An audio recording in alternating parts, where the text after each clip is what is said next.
Welcome back to the Public Pool Podcast. I'm Mikaela Pascal. This is Jack O'Shea, and one of our dogs is in a sweater today. I know. He's jumping off me. He's going to try to go to you. I know. Have you ever listened to a song? We were just sort of talking about this because you were saying Gangster's Paradise is really underrated, which it is. Like, even though it's iconic, like, it's, like, still underrated. Like, it's underutilized. It is, but I think it's underutilized because it's one of the types of songs that, like, I love, which is, like, a song that tells a story. Yeah. Like, I love going through, like, I now know how Coolio grew up, which was in a gangster's paradise.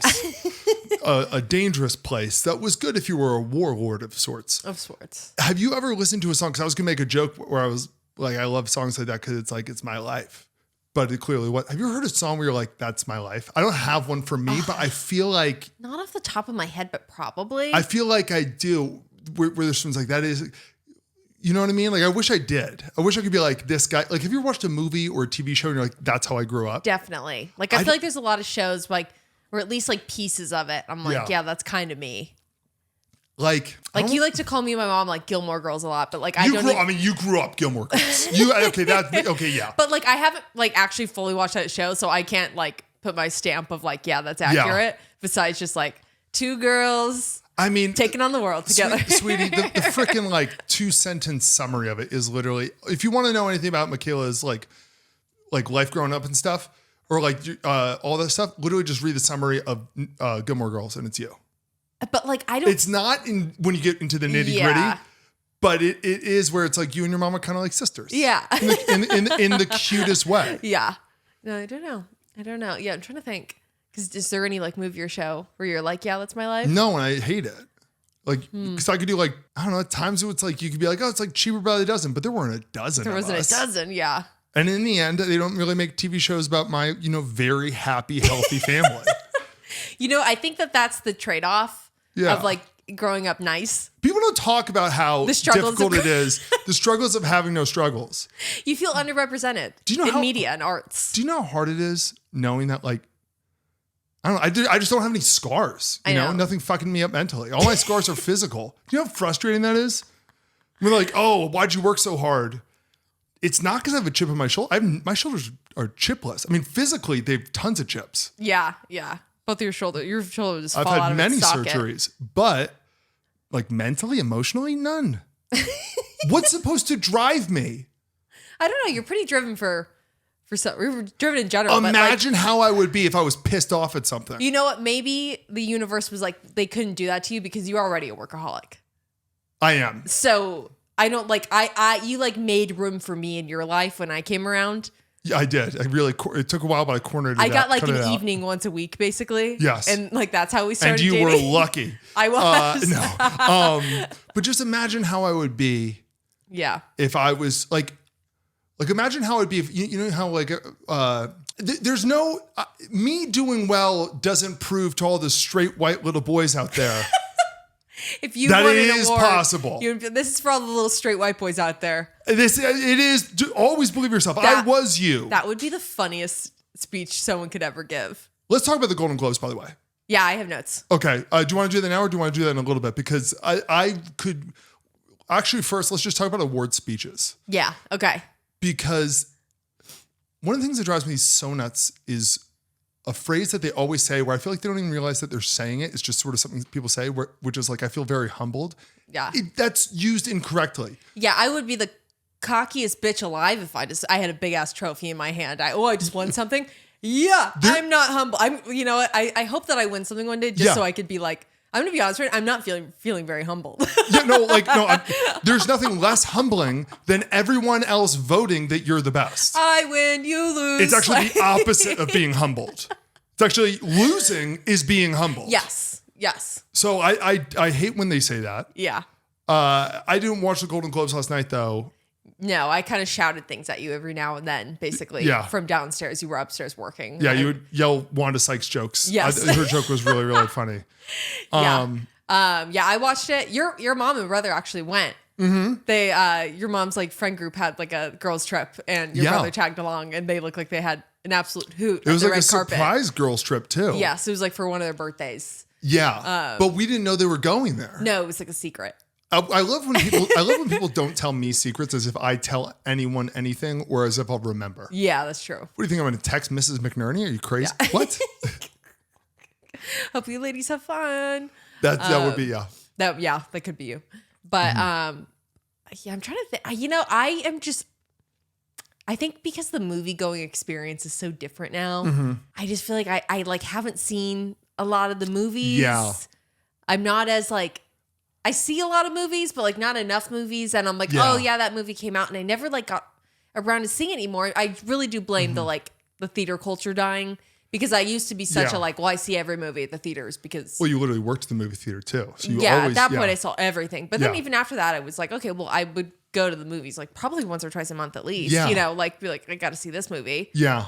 It really does feel like certain movies like and TV shows too are now designed to be like they're like most stuff that comes out is just like we're trying to make as much money as possible. Yeah. Then there's others. I know that like FX, the network, they don't actually really care about ratings at all. They care about awards. Like they're like, because they're like a subsidiary where they're like, this is our awards channel. Yes.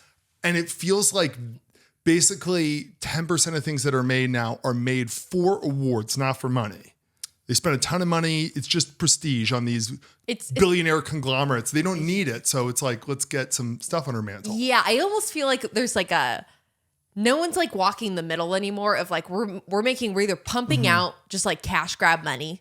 Yeah. Like movies where it's like stuff, superheroes, it's sequels, it's a remake, it's it's all like where she's like cash. And then there's the movies that take themselves way too seriously that I almost don't like them anymore. I want a good movie where it's like, this is just a good movie. And because it ended up being a good movie, because it was a good concept or whatever, that, you know, this actor was really good in it and he won something. Like, what, you know? You know, it's funny. There's part of me that just like hates the movies and the TV shows where it's like, it's so clearly trying to be like, we're taking ourselves very seriously. Because I don't like that stuff. No. But then the second I watched them, I'm like, that was beautiful. You know, so it's like, I'm like, I'm such a hypocrite. Yeah. But yeah, every time I see the nominations for Best Picture are, every time there's a movie that I haven't seen or don't know, I'm like, fuck you. I know. Like Marty Supreme won, you know, a couple stuff. Yeah, but I know that night. one because I didn't see it, but I know. No, but that's what I mean. I was like, shit, like it did just come out. Like, and so it was like, I haven't even had time. I'm planning on seeing it, but I haven't had time to see it, so I can't even like judge. I feel like a lot of the ones that won like just came out. Well, usually do. I don't know. Yeah. So I just was like, I don't have time. But yeah, I'm trying to think. I feel like I had a lot of thoughts. Let's tell you what, let's get back to Golden Globes because you said you had some notes and stuff, right? Yeah. Let's get back to that. Do you want to do sports gossip really quick? And then sure. And then we'll get into, we'll just tear down the Golden Globes. Tear down the Golden Globes. We'll just smash the globes. Yeah. Okay, are you ready for sports gossip? Hit me, sister. Okay, so we need to talk about Fernando Mendoza, the quarterback for Indiana, because like the moment that he's having in the sports world right now is basically the same as like what the heated rivalry guys are having like in the pop culture world. Just like an overnight superstar. And like, obviously it's partly because he's really good and his team's going to the national championship in a week, but it's also because like, he's like if Rob Lowe from Parks and Rec, Phil Dunphy and Tom Brady had a baby. Like he's so freaking wholesome that like, it makes me feel bad about myself. Just like a hashtag positive vibes. Like he doesn't curse ever. Like after Indiana won the Big Ten championship for the first time in like 60 years, he posted a picture, you know, to celebrate with the caption, "Flippin' champs." Like, that's so heckin' cute. It's gosh darn adorable. That's what that is. The only social media apps he has on his phone are YouTube and LinkedIn. And like, girl, literally everything he says sounds like it's from a TED Talk. Like Pitbull vibes. He's 100% Cuban and he grew up in Miami. Like Pitbull? And he just has like the classic movie underdog origin story. Again, you're describing Pitbull. Like he was basically ignored by like every major school out of high school, including Miami, who didn't even want to offer him a tryout, even though he grew up a mile away from their campus. So he went to the only major school that actually gave him a chance, Cal, where he played well enough that he actually got offers from a lot of the schools that he originally wanted to go to, including Miami, whose offer included $3 million now. Well, if the turntables have turned. But he turned them down and decided to go to Indiana for like much less money, partly because he wanted to play in the same team as his brother again. That's like actually so cute, I could puke. But so this is where it becomes like a freaking movie. Okay, so after he kicked ass this year, or as he would say, he kicked Tushy this year. After he kicked Tushy this year, winning the Heisman Trophy, going undefeated, becoming like probably the #1 pick in the NFL draft. By the way, when he won the Heisman Trophy, he thanked his grandparents in Spanish. I mean, girl.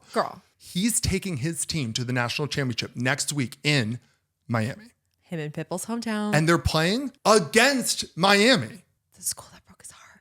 whose head coach is former high school teammates with his dad. Mr. Mendoza? Like, girl, how insane is that? That's like actually a movie. I hope Pitbull goes to the game. And then also, I just want to add, because it's a really sweet story, his mom has MS. She was diagnosed with MS in 2020. By the way, tough year to get diagnosed with anything. His mom has MS, and he and his brother have raised over $100,000 for like MS research. And they've done it in like the cutest way. Because obviously like that's really sweet, but they've done it in the cutest freaking way. They have like a deal with a bunch of like, they say local. I think they're mostly Indiana restaurants. Okay. Where like they went to a bunch of local burger places and basically they have like the Mendoza brothers menu item. Like Cute. there's the Mendoza brothers burger. Yeah. And like part of the proceeds from people who order that go to MS research, and they've raised all this money from that. How cool is that? That's so cool. That's so sweet. Isn't that the sweetest thing ever? It's kind of like the one time I ordered just as a salad somewhere. Yeah. It's just like that. I don't think it was raising money for MS though. But there's also just like, not only is his brother his backup quarterback at Indiana, because like they've been kicking so much butt, they're always pulling Fernando out of the games at the end of the game. So they're like, we're up 30 points. Yeah. So they bring in Mendoza, Alberto Mendoza, and they always cut to Fernando and his mom and his dad. And they're always looking at Alberto like, oh my God, look at him in like the sweetest way. Like that's our boy. Like they're like, oh my God, because Fernando, ran the score up on Alabama in the Rose Bowl. Alberto's playing in the Rose Bowl. Be kind to him, world. I know. Here he comes. Isn't it the sweetest thing ever?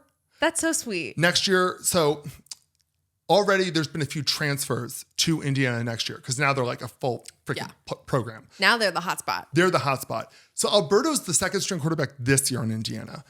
But they have TCU's quarterback, Josh Hoover, who's like a stud, a older guy with like a bunch of experience, who's transferring in. So everybody's like, okay, so their quarterback next year is Josh Hoover, not Alberto Mendoza.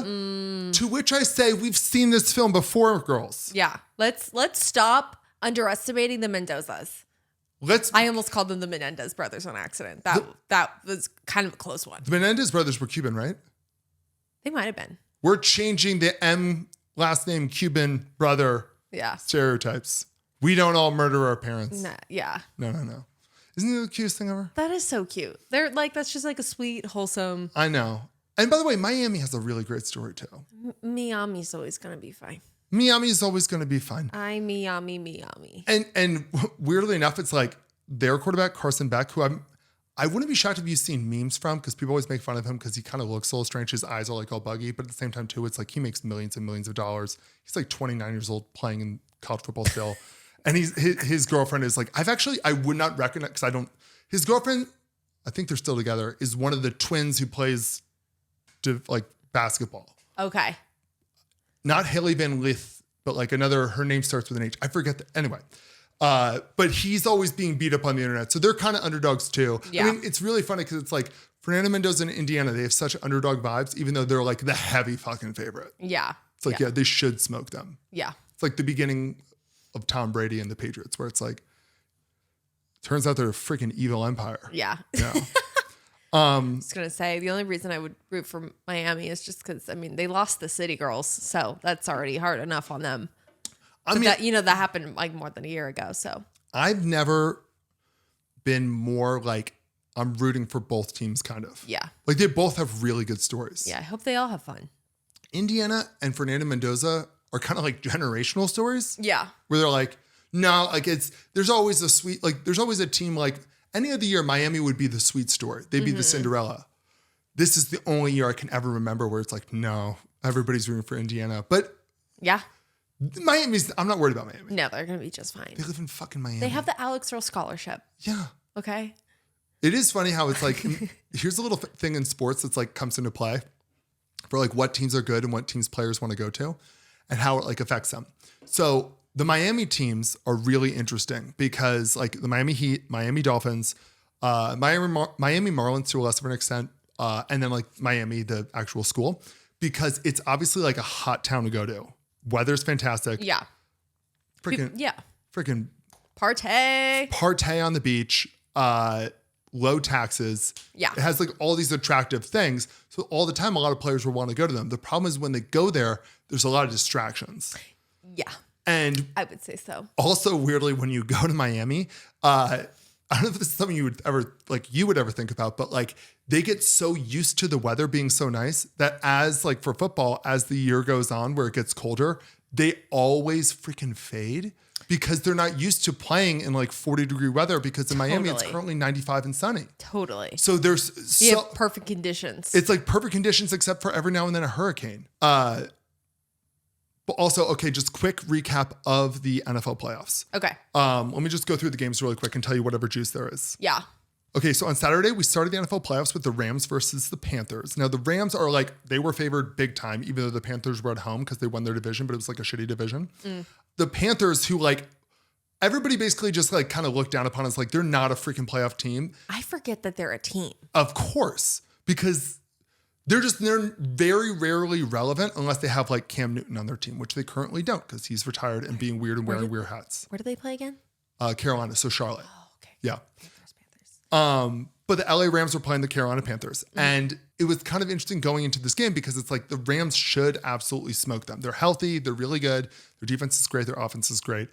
The only thing is the one team that like beat them that really shouldn't have this year was the Carolina Panthers. Like the Panthers shocked the world and they beat them somehow. Yeah. So going into this game, actually everybody was using that as a reason to bet against the Panthers because they were like, LA's going to take them freaking seriously. Yeah. But it actually ended up being like a really good game.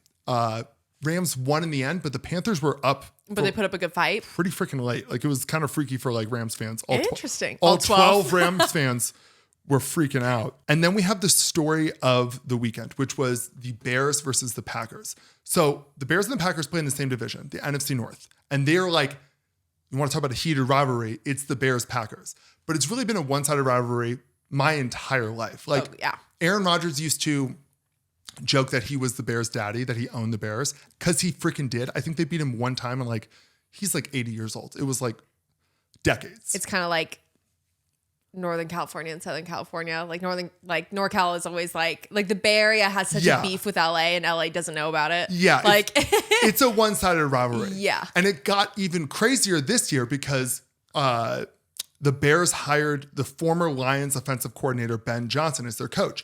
And in the initial press conference, they're asking like, what do you think about staying in the NFC North or like playing your old team, playing the Packers and the Vikings again? And he said, I really look forward to continuing to beat Matt LaFleur, the Packers coach, which at first everybody was kind of like, I bet they're buddies. Yeah. They're not buddies. Ooh. Nobody knows why they have this beef. Like actually, we do not know why they have this beef, but they legitimately don't like each other. And so the two times that they played in the regular season, they split the games, like they each won one of them. Both times the like end of game coach's handshake was like one of those like they barely touched hands. Ooh. And it was like, oh shit. Like they legitimately hate each other. They're both kind of like younger guys. Ben Johnson's like, always seems like he's coked out, but he's just sort of high on life, just very intense dude. Hey, just be like that sometimes. So the Packers going into this season were actually the Super Bowl favorites because they were the ones who got Micah Parsons, the great player from the Cowboys. Yes, I remember that. And they were like, they got these great receivers, great quarterback. Their coach is like a genius, all of these things. Whereas the Bears, everybody was like, okay, so before the season started, we actually didn't talk about it, but this article came out about Caleb Williams, who was the first pick in the draft last year that the Bears got. Generational prospect, but kind of a character. He paints his nails. He cried to his mom after his college team lost. So there's God forbid, you toxic masculinity. I'm just kidding. So the only people that can probably beat women as being like, we're always being scrutinized is quarterbacks. Yeah. Quarterbacks are literally like, you could write books about like, it's like the scene in Moneyball where they're like, he has an ugly girlfriend, low confidence. That's literally being a quarterback, especially if you're like going to the NFL. So this article came out that was basically saying like Caleb Williams is terrible. He's the reason why the whole coaching staff got fired last year. Granted, a lot of the people they interviewed were the former coaching staff, so that probably was part of it. Not a reliable source. There was also a theory that came out. I can't believe we didn't talk about this in Sports Gossip, that Caleb Williams is dyslexic, which is a really big deal for quarterbacks. It's actually one of the few learning disabilities that affects sports. Interesting. Especially if you're a quarterback, because like sexy dyslexies? Like, I'm just going to say what a play call could be in the NFL. You're one of my teammates, we get in the huddle, I'll go, okay, guys, microphone dog, black, white, 14, microphone case, camera 11, 9. Yeah.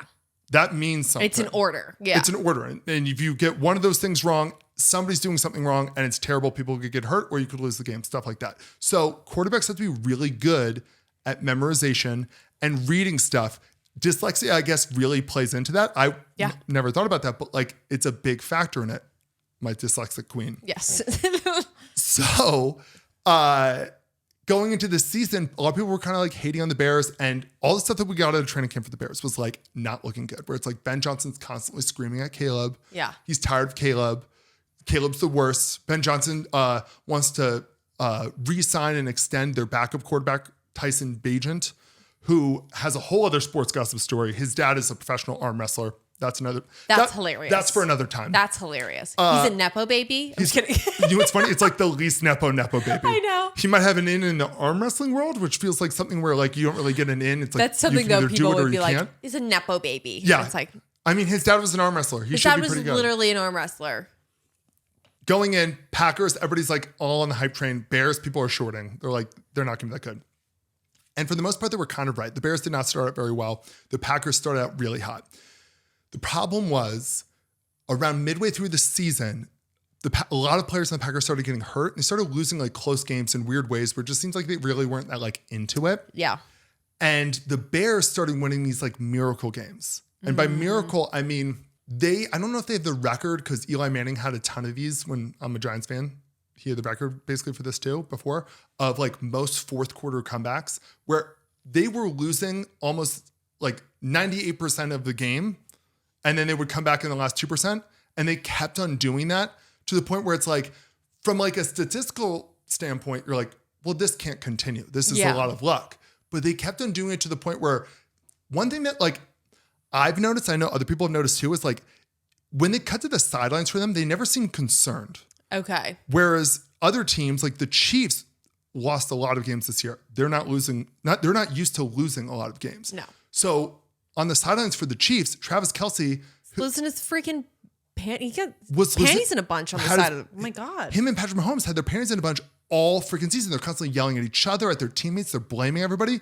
The Bears are freaking used to this.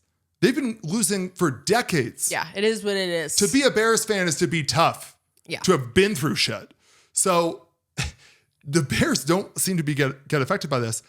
And going into this game, most of the money was on the Packers because they're like, the Bears can't continue this. The Packers have Jordan Love. Caleb was really not like defined just yet.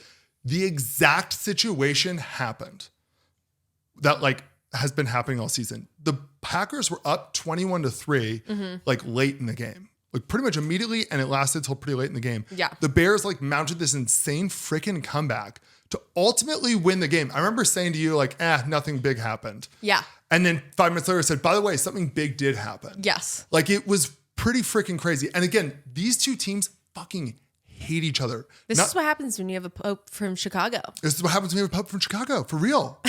No, he's performing miracles. People are calling it the Pope game. Yeah.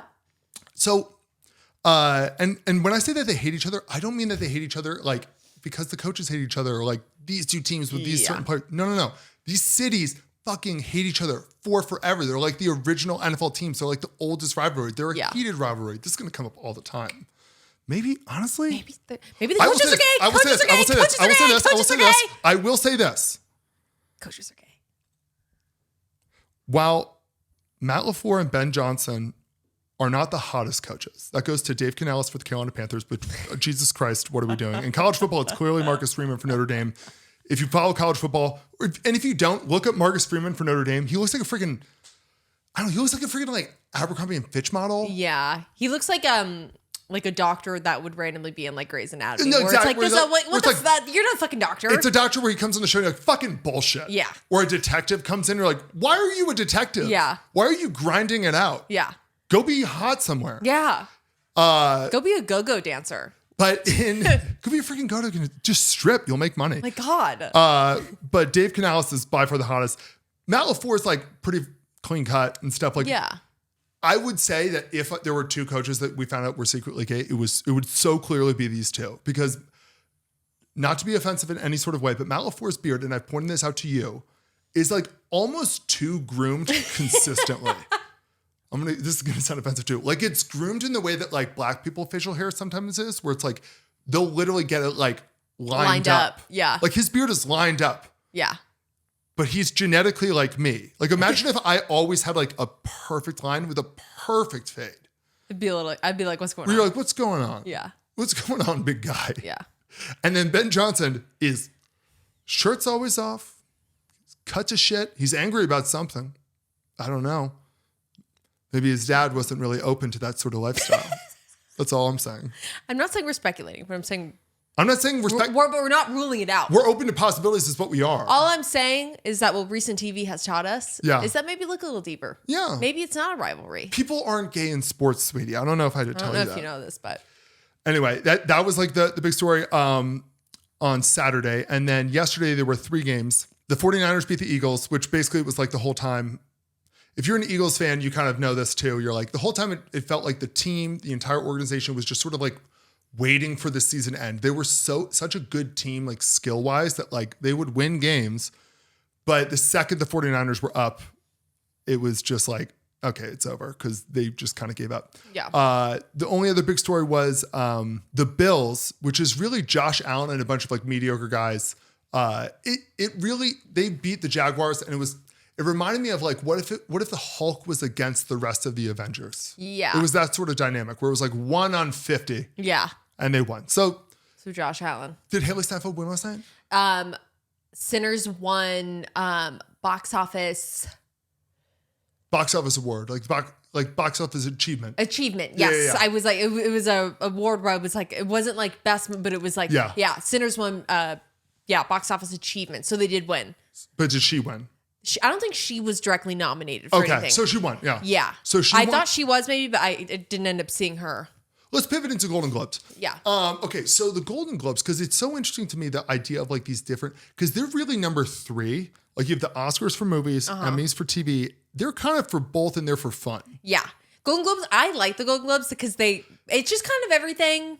Everyone would rather watch the Golden Globes. I've enjoyed the Golden Globes much more the past couple of years than everything. It's so much better than... With the Grammys, I hate watching the Grammys and the Oscars because they're like, we're going to do a tribute song in between each thing. And here's 30 minutes of commercials. And I'm like, this is a 3-hour program. Okay, that doesn't need to be 3 hours. Commercials, that is offensive. I get what else are they going to offer besides the music?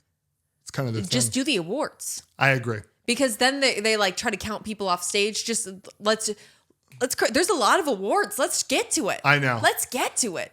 I don't want to get into this all the way, but it's like I am kind of getting tired of the whole like everybody making jokes about how keep your speech short. Yeah. I'm like, there's got to be an incentive to stop people. The problem is everyone who wins is by definition theatrical. Yes. And nothing's worse than the Tonys. Oh my God. They just I sob. don't watch the Tonys. Everyone had to, talk about me not having a chip on my shoulder. Yeah. Everyone grew up in the hardest circumstances, and to be the little girl there, the little girl is here. It's crazy. It's like actually offensive. Yeah. Because a lot of them didn't grow up that way, and you're like, fucking relax. Theater's expensive. Theater's incredibly expensive. That's an expensive hobby to do. And if you want to really succeed, you got to move to New York City. New York City. Yeah. Yeah. But yeah, Golden Globes. Who was the host? Nikki Glaser again. Oh yeah, she was great. So she was going to be my start. So Nikki Glaser, she's got this job on lock for the next few years, and she should. She's really good. And so like, what I've always kind of said with her is, I think she's a good stand-up. I think she's very fun. She's solid, but she's not like my favorite. Yeah. I think and then for years she's been amazing at roast. I feel like people thought that like the first time they've seen her in a roast was like at the Tom Brady thing, and it's like no, she's been at these roasts for a minute now. Jeff Ross, there's been a bunch. Yeah.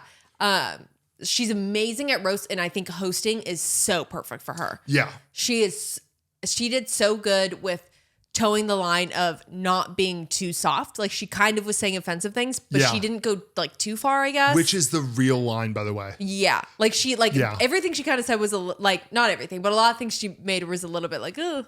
But you want that. You kind of want people to be on edge because the more they're on edge, the harder they laugh. Yes. When it comes back to her. Like 2 jokes where I was like, tell me I'm like, good for you for going for that, because I don't know if other people in today's was about Michael B. Jordan. She said, Michael B. Jordan, he just played 2 brothers and sinners.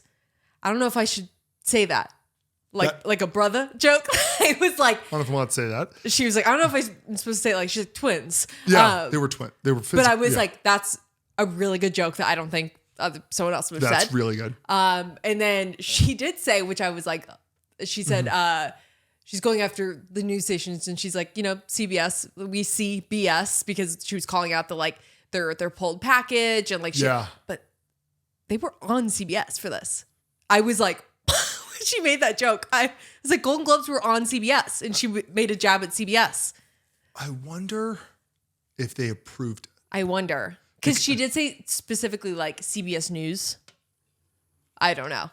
Also, like, I wonder if every now and then it's kind of like poke fun at us a little bit. I know. I wonder. Cut the tension, make it light, make people laugh. Yeah. And so it doesn't seem as serious, whatever it is. It really did feel like a joke. I forgot exactly as you said, but where she was like, yeah, we see the BS. Or like you guys are whatever. And I don't know. I felt like no one really like commented publicly being like, oh my God, I can't believe she said that. But I was like, I was like, we're airing right now on CBS. Yeah. I thought that was crazy. So good for her. Good for her. And then you showed me her Leo joke, which was really good. Yeah, and really true. Yeah, that was really good. Because like she's so right, where it's like him dating younger people, it's like, yeah, that's so overdone. Yeah, it's so overdone. Yeah, she basically said Leo's here. He won this before his girlfriend turned 30 or something. Yeah. And there's the usual laugh. And she pointed out the thing that I think everybody thinks, which is like, I'm sorry, I didn't want to do it, but we literally know nothing else about you. Yeah. Like everything I've ever heard about Leonardo DiCaprio is like through a person on the internet. Yes. Somebody has a story that's like, this could be totally made up. Like in LA, it was like very like, I knew so many people like who were girls who were just like groupie girls who they constantly were like, oh, everyone had like a Leo story. Yeah. Everyone has like they either have a Leonardo DiCaprio story or hook up John Mayer, G-Eazy. Oh, there's one more. I can't think. It'll come to me later. There's one more where I'm like, everyone has a story about one of those guys. Well, like those guys have been through the town. They're trolling. Yeah. Those guys are trolling. The cocksmen. Yeah. But I thought Nikki Glaser was great. Her stylist, I know you don't care. Her stylist, whoever did her team, so good. Every single change she had was like another more beautiful gown. She looked better as the night went on. That's awesome. Crazy. And every dress I thought was a hit. She did looked so great. But I think she needs to just continue to stick with this job. Because I feel like everyone just like always gets hate for hosting these things or whatever. And she's really nailed at like being like, she kind of made everyone happy. Well, the Golden Globes of all of the award shows has the best history of when somebody does well, they just bring them back until they stop. Like they had Ricky Gervais forever, but they also had Tina Fey and Amy Poehler forever. I'm not going to start a hate train. I don't want to rile anyone up. There's one person who was sensitive towards two of the hosts' rounds, and now they're gone. Miss Taylor Swift. What do you mean she's gone? No, jokes were made towards her twice. The Joe Coy, he made a Taylor Swift joke. Gone. Everyone hated him the next day. Like he was, his career died after that night for making a soft ass joke. The look that it was a lame joke, but it was like, come on. Everyone's saying it. They could have been worse. It is funny because I wonder what I would be like if I was Taylor Swift, where it's like knowing that me disapproving of somebody or being upset with somebody is like a nuclear warhead. Yeah. Metaphorically speaking, how careful I would be to fire a nuclear warhead. Yeah. Like it sucks and you can be like, this is sexist or whatever, always having to be smiling and laughing and playing along. Yeah, like, no, it does suck when you are the butt of a lot of jokes. But we also know that she can fake it. She does that all the time, where she is really pally and very extra for people. Yeah. And I just don't know if I'd be very, like, if when I can tell somebody wants my approval, I pretty much just give it to them. Yeah. Because I'd rather not ruin their day. Yeah. I'd rather than be like, yeah, no, this is great. And then honestly, I think I'm not a Taylor Swift fan. I think people but I'm fair. You can infer that. But I think I'm fair when I'm discussing, like, I like to be fair. Yeah. But I think where she actually did lose me originally, because I'm like, I really think that she weaponizes the like feminist card while doing nothing. Like she doesn't actually like stick up for other people or like women of color or like anything like that. Yeah. Like I don't know. The where she really lost me was when Tina Fey and Amy Poehler hosted and they made a joke about her. And then she tweeted out that like, there's a special place in hell for women who don't support other women. Yeah. And then and then I think they did one more after that and then they stopped. But I did like the following year, Amy Poehler and Tina Fey, like they did a joke on stage the next day where they were like, "There's a special place in hell for you." By the way, that's Tina Fey. That'd be Amy Poehler too. They're both great. They're both great. I just was like, I was offended by Taylor Swift throwing a fit about that because I was like, who are you to say that? Also, okay, you want to talk about the like women in pop have the power. Women in pop are not the marginalized group in music. Like, also, are women not allowed to make fun of any woman ever? Also, I was gonna say, do you know who is a marginalized group in entertainment? Women in comedy. True. Do you know who two trailblazers are for their? Amy Poehler and Tina Fey. Absolutely. Those are two of the biggest trailblazers in comedy. Yeah. Like they, like I was like, and you're gonna be like, oh, like women on women. It's like just laugh and unless someone says something truly evil to you, like relax. Yes. Well, especially if you're yeah. And I guess that was earlier on in her career, so maybe she wasn't as used to that yet. But so I'll give her. But I'm just like, come on. I mean, I don't think it was that early on. No, she's been around quietly for a long time. I was gonna say it was probably 15 years into her career. Yeah. So that always kind of just rubbed me the wrong way, where I was like, you can't play the feminist card and then almost exclusively always go after women. But it's so funny how it's like every year the Oscars and the Emmys, there's an announcement of they're going to change the show. They're changing the awards. They're doing something. And the goal seems to always be like ratings or something. Like we're going to shorten it. We're going to lengthen it. We're going to start with this award. The answer is the Golden Globes is so by far the best award show. Yes. Like, it is so much more fun to watch than everything else. It's the Golden Globes and it's the VMAs. Yes. Those are the ones that are fun. And the VMAs, I feel like it's actually sort of like a self-fulfilling prophecy where it's like they've had enough crazy good ones that everybody kind of brings their crazy for it. Yes. I think that's why. Yeah. I don't think that they're really doing much except showing up. And meanwhile, it's less of the, I won something at the VMAs, and it's more of the like, I did this crazy thing at the VMAs. It's never about the winners or the awards. No one ever remembers who won what at the VMAs. Because who gives a fuck? You want a VMA? Who gives a shit? It's a VMA. It's a Moon Man. It doesn't even make any sense. The Video Music Awards? No. Why did you put those words in that order? Why would you? It makes no sense. I don't know. Video? You mean the music video? Are you trying to sound fucking smart? Video music. What? That's always upsetting. Same. Call it the MVAs. Yeah. Yeah. Damn it. Okay, now I'm riled up. Now I'm worked up. Now I'm worked up. That just, as someone, I don't like it. The Golden Globes, it's like, just fucking copy them the way that they're doing it. It's fantastic. And by the way, you have like the same awards anyway. Yeah. So just, I don't know. It's so much, I think it's more casual. I guess the Oscars, they're like, well, we want people to show up in tuxedos. We want it to be like a prom type feel. Yeah. No, that's a black tie affair, which is fine, but they just don't need to do between every single award a full performance of 1 to 3 songs from someone. No, they don't. And that just takes up so much time. Yeah, do a couple. Have a couple. Do the one that's going to win the award. Yeah. Do the winner. But we don't need a whole ordeal. Yeah. No, the Golden Globes, there's so many of these different awards that like, I hate when you go to somebody's IMDb page and you're like, oh, I wonder if they won an Oscar for this. Everybody's won 9,000 awards because there's just all these fake award shows. Mm-hmm. The Golden Globes is the one fake award show because it's a fake award show. Yeah. Like the Golden Globe, but who gives what? Yeah. That's not on anyone's resume. I guess speaking of, so Golden Globes did their first. See, this is why they'll add new awards. Yes. The podcast award. Yes. They were Which, by the way, so did the VMAs. The VMAs had the funniest awards ever where they're like, they had Best Kiss, right? Yeah, yeah. Or that was Teen Choice. Or that was. Same company though. So it wasn't Teen Choice. They did also like movie awards, the MTV Movie Awards. They did a bunch. They're basically the same show. Whatever MTV had going on, it's all the same, but it's all fun. For those of you youngins or people who don't remember, there was a moment where MTV is owned by CBS and Paramount. There was a moment, which means they're owned by the Golden Globes. Same company that owns the Golden Globes. This company just does award shows. There was a time, and it's still probably happening. I feel like one of them got canceled though.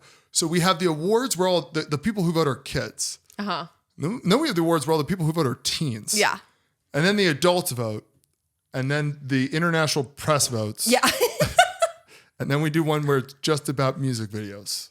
But we call them video musics. Yeah. I always loved there was like why didn't we have like a senior's choice? We should have a senior's choice awards. The widower's choice. Only men who have lost their wife. Yeah. just like divorcees choice awards. Why are we stopping at these small age brackets? I know. But I like that the Golden Globes last year was like, next year we're going to do a podcast award. And it's like, because that is a new medium. I think I will say, here's my... It's a bias? About it is, so their qualifications are you have to be in the top 25 on the charts. On what charts? Spotify? I think any of them. Yeah. I think they're all basically the same. Yeah, okay. But you have to be in the top 25 of podcasts. Or maybe they add up all the numbers. Something. Yeah. I'm sure there's like a billboard for So I'm whatever. sure Ben Shapiro, Joe Rogan, Tucker Carlson. They all were. Sean of course, Ryan. they were all nominated. They were all nominated. But like, the ones that were celebrities kind of came into the podcast space when there was actually a whole new wave of people who became celebrities by being podcasters. I think we could have had a mix of both. They kind of threw in Call Her Daddy, I feel like, as like a wink, wink, but the cameras didn't even cut to her. Call Her Daddy is so... It's so corporate now. Like, I don't like... What do you call it when you're like you always say Benson Boone, I think is his name. He's... Industry plant. Call Her Daddy is a post...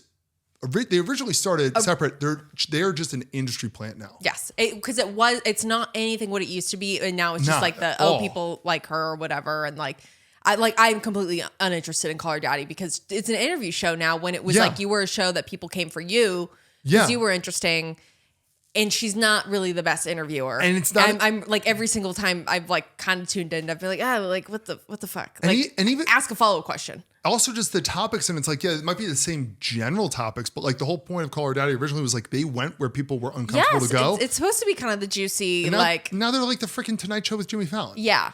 Like that's so crazy. And then what? It's just basically celebrities go on there when they're on the press junket, like when they're on their tour, and they're like, okay, we'll do Call Her Daddy, and we'll do this, and we'll do like it's just it became very uninteresting. It really did, which is a shame. And it happens, and she's making millions and bajillions of dollars, so good for her. But I mean, I'll just say, I feel like I've told you this before. It's like there was like 2 episodes of Call Her Daddy I listened to while we were dating, and let me just say, their advice was really good. Yeah, because they put it all out there. It was great. I learned a few things that I still use to this day. I think I listened to all of the original. They're great, and then they broke up, and then they did run out of. I remember there was like I forget what I listened to because I wasn't a regular listener because I pretty much almost exclusively listen to sports podcasts unless it's an election year. Yeah. And then I listen to just political podcasts and I get really angry. But it was like whatever year it was. So it was the year they came out the year we started dating, didn't they? Yeah. Or the year before. They might've been the year before. Like it was I think 2020 was when shit went down for them. That's when they broke stopped. Up stuff. Yeah. So it was the beginning of 2020. It was like basically like right when the world was shutting down. Yes. They had their breakup. So it was either the beginning of 2019, like new first podcast of the year, 2019, or first podcast of the year, 2020. It was one of those years.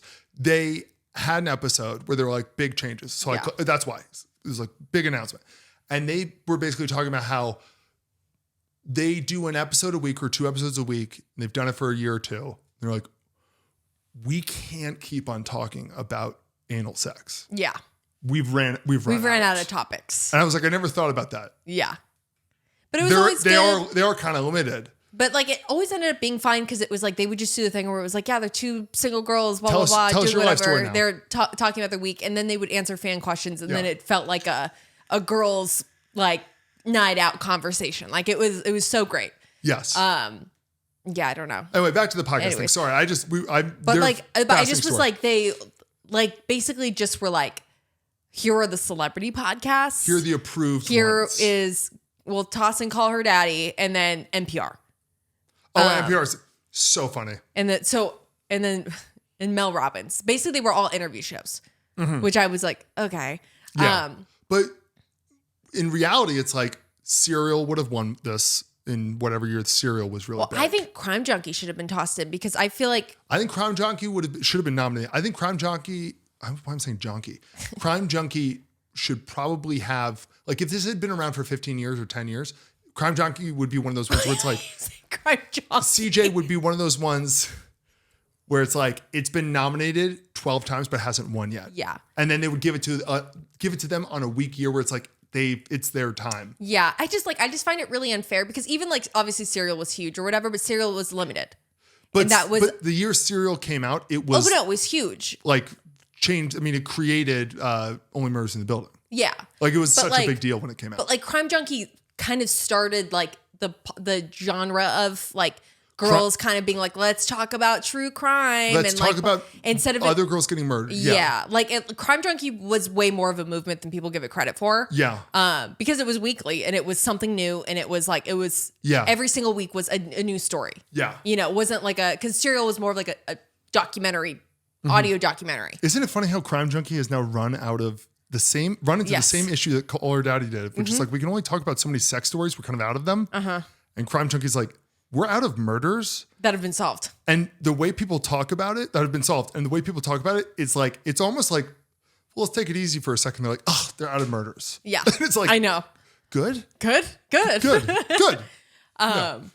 But it like, I feel like they get really snubbed because some people get like annoyed at them or whatever. But I'm like, they have been such a like podcast, like frontier, like they kind of like, I might be wrong, but they might have started like the podcast, like live show phenomenon thing. Like they are really important. And they're like pioneers. Yeah. And so it kind of felt weird to me that they weren't nominated, even though it wasn't like obviously like a hot year for them. But I just was like, if you're going to start that podcast category, there was a lot more. I feel like that.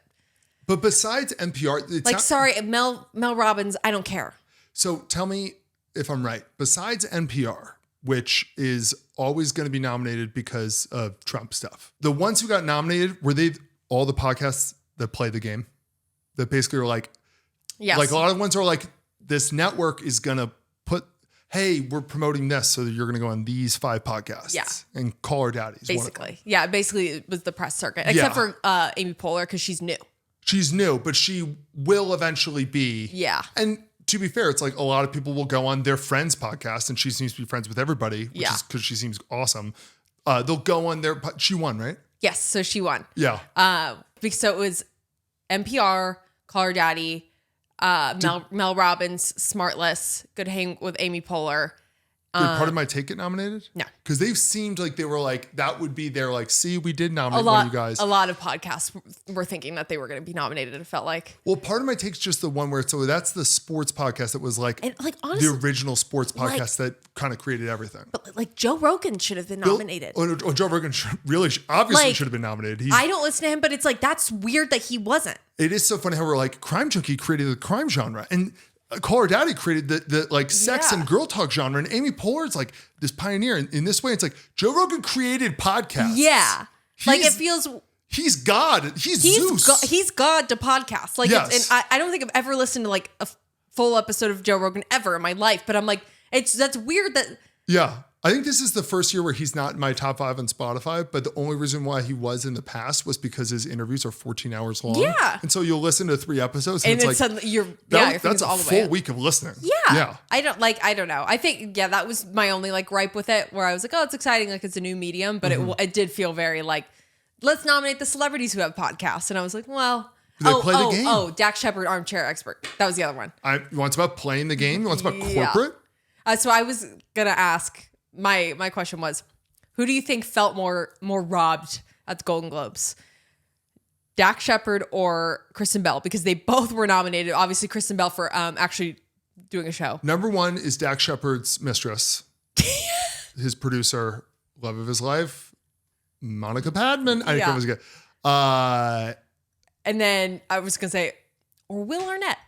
Because his ex-wife, not that they're not on good terms, but his ex-wife was like, I'll start one a few months ago, and she won. I don't think I'm going to rule Will Arnett out. I don't think he does. Because he and Amy Poehler seem to have a great vibe. But I do think he probably has a little bit of a chip on his shoulder about like, fuck, like the podcast thing is my thing. I think him and Dax Shepard are a lot more, like obviously Will Arnett. I think Dax Shepard is. Will Arnett works way more than Dax Shepard in general, in traditional media. I was going to say, Will Arnett I think has too much stuff going on. Yeah. That he can, I think the podcast is like a really fun thing where it's like, I can't believe this works. Yeah. He seems like he has a pretty chill life. Mm-hmm. And I mean, he's been the voice of General Motors since like 10 years before he was on Arrested Development. Yeah. And like he's made so much money just being like, we are professional grade. That's him, by the way, if you didn't know. That. That's Will Arnett saying that. It's kind of freaky. No, it is crazy. They've lately started having him sound more like Will Arnett. Yeah. Because before he was just like, we are professional grade. Yeah. And now he's kind of like, that's the guy from Smartless. Yeah. Dax Shepard, I think, probably had the worst night. Because Dax Shepard retired and started this podcast. Yeah. This is his thing. Yeah. Then he tried to do a show and that got canceled. Which, to be fair to Dax Shepard, I know I hate on him. Yeah. He kind of was like the first celebrity, right? To be like, I'm starting a podcast. He was the first. So when he started, it was basically him and Joe Rogan. Well, that's what I mean. But like, he was like the first like celebrity to be like, in the way that we think of it now. Because at the time they were like, oh, he's copying Joe Rogan. But Joe Rogan, I don't consider the celebrity the way I consider Dax Shepard. But at the time they were kind of similar. Like it was because. But it was like Joe Rogan's like he's the UFC guy. Yes, but we didn't think of it. It's weird because it's like if you look back on it, like I probably 2018 or 2017, people didn't look at. They looked at him as a stand-up comedian. Yeah, I guess so. Because it was a lot, at that time, every stand-up comedian had one. Yeah. Because it was Joe Rogan, Mark Maron was really big, but Mark Maron quit because, God, he's a fucking depressing person. But like podcasts for like comedians make more sense because it's like, let them talk for an hour. And that was all the same show. It was the same Joe Rogan format. Yeah. The problem is Joe Rogan just blew everybody out of the water because he would also have astronauts on. Yeah. Everyone else would only have other comedians on. Yeah. So when Dax Shepard started, it was actually more like, oh, he's sort of an actor, but he also always introduced himself. And I don't think anybody else realized this. Like he describes himself as a comedian. So that's why he kind of fit in that category still. Interesting. Yeah. But then as more actors started to do it, especially like the Smartless guys, which was just a copying him. Yeah. I think he might've been like the first episode they had. Then it started, he was like, actually, no, we have a new category. So we'll put him in that. Yeah. But it's weird to think back, like even in 2017, still has always been the number one, Joe Rogan being the top podcast. He didn't have the same aura he has now with it, where you're like, he's untouchable. Yeah. And like, he'll always be number one in the charts. He's like Howard Stern now. Yes. Where it's like, well, yeah, second to the Bible, second to Howard Stern. Yeah. Yeah. Yeah, I don't know.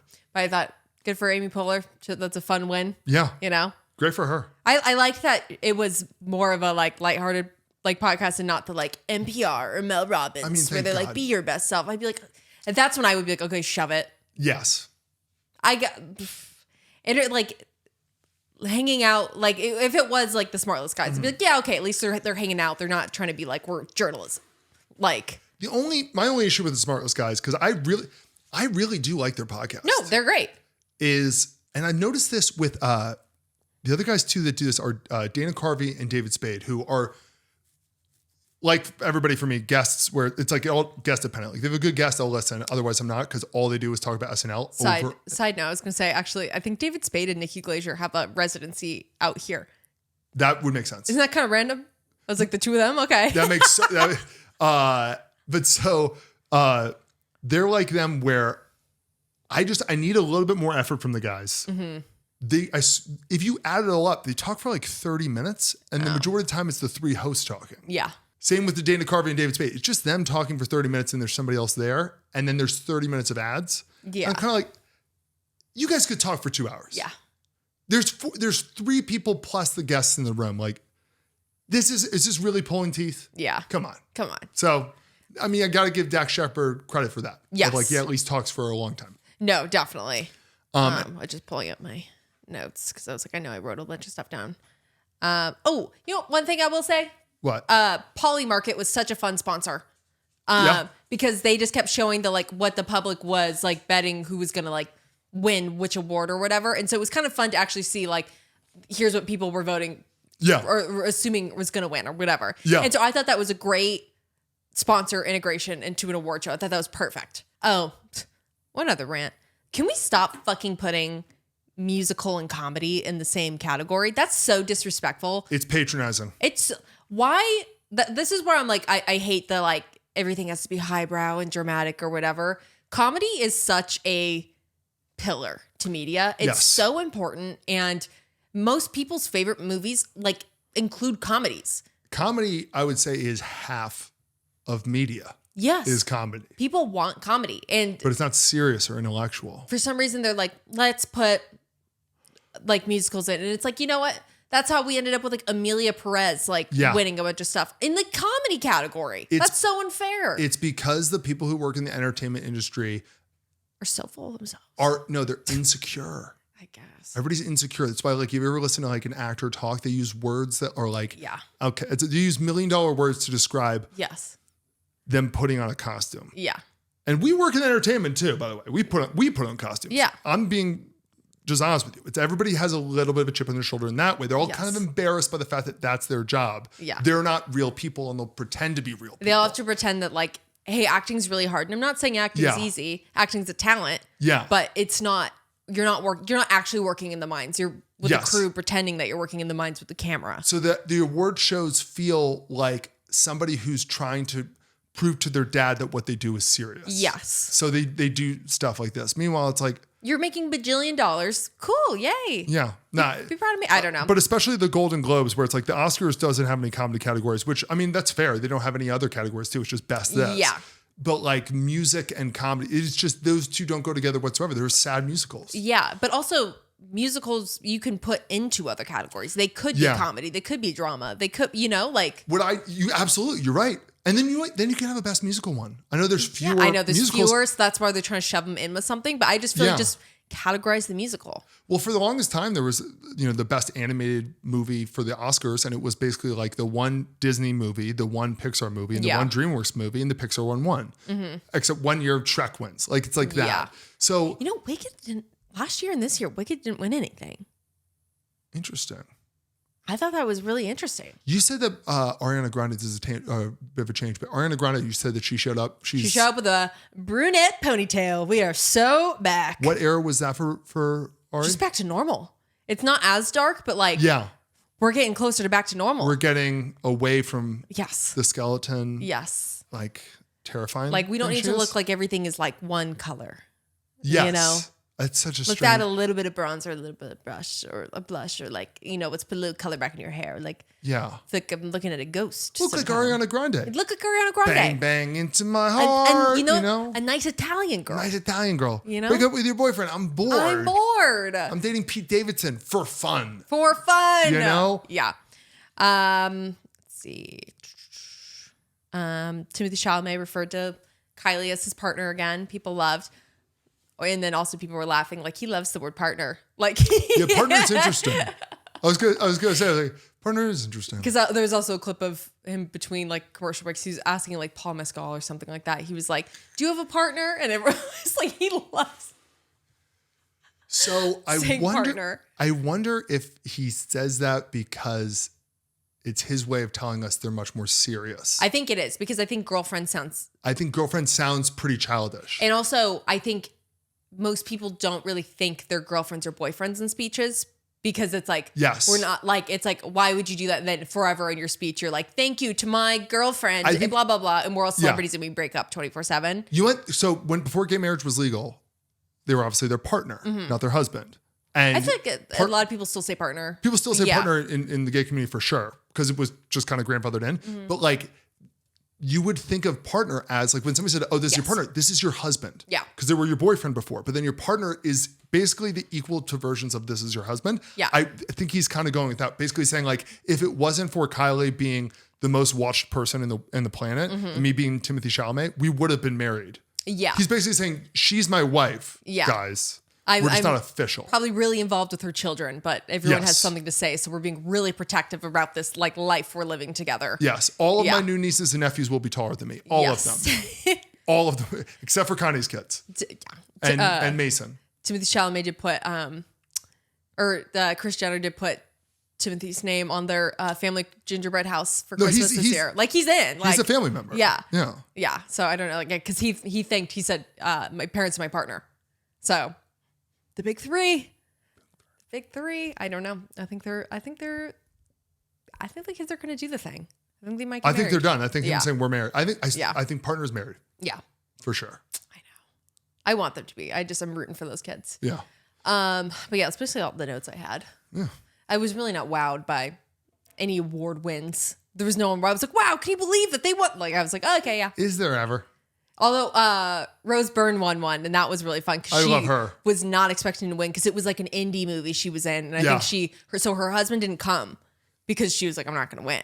Yeah. And so when she got up to like do her speech, she was like you could tell her reaction. She was like, oh my god, her husband's the guy I love, right? Yeah. I just forget his name. Everybody knows his husband. If you don't know who we're talking about, let me look that up everyone really knows quick. him. He's so freaking good. The other guys, Bill Burr movie. He's been. He was in the Watcher. He was the star of that. Great New York. Bobby Cannavale. Bobby Cannavale. Yeah. Bobby Cannavale. Yes. Yay. But so she went up there. She was like, oh my God. She's like, my husband's not even here. Like, I didn't think I was going to win. She's like, he's in New Jersey at a reptile convention because we're getting a bearded dragon. No way.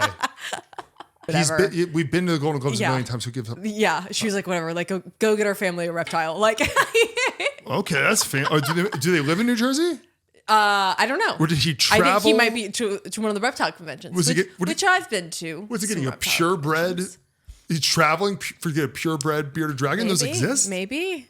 It's a good breeder. I bet they live in Jersey. They might. I bet he couldn't come because they got to get the reptile convention. Sorry, it's the same week as the Golden Globes. Yeah. We didn't do the schedule. We didn't schedule either of them. Yes. Otherwise, I'd be there. Yeah. Do we have more notes, or are we or more things to talk about, or?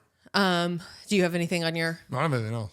I mean, I have a skinny dip, but it's like not really good. I'll say, do you want to call it, or do you want to? I'm down to kind of call it because my skinny dip. I was like, I wanted to stay away from award stuff because that's the entire thing. And we can do another quick pod later this week if we feel. We can do whatever we want. I guess this podcast is coming out earlier. We're testing out changing days, so stick with us. But I think that's it for this week, guys. We love you. Towel off. I hope you had a good Golden Globes. Yeah. Happy award season to all who celebrate. To all who celebrate. I celebrate privately. Towel off. Grab a pina colada. See ya. Bye. Bye.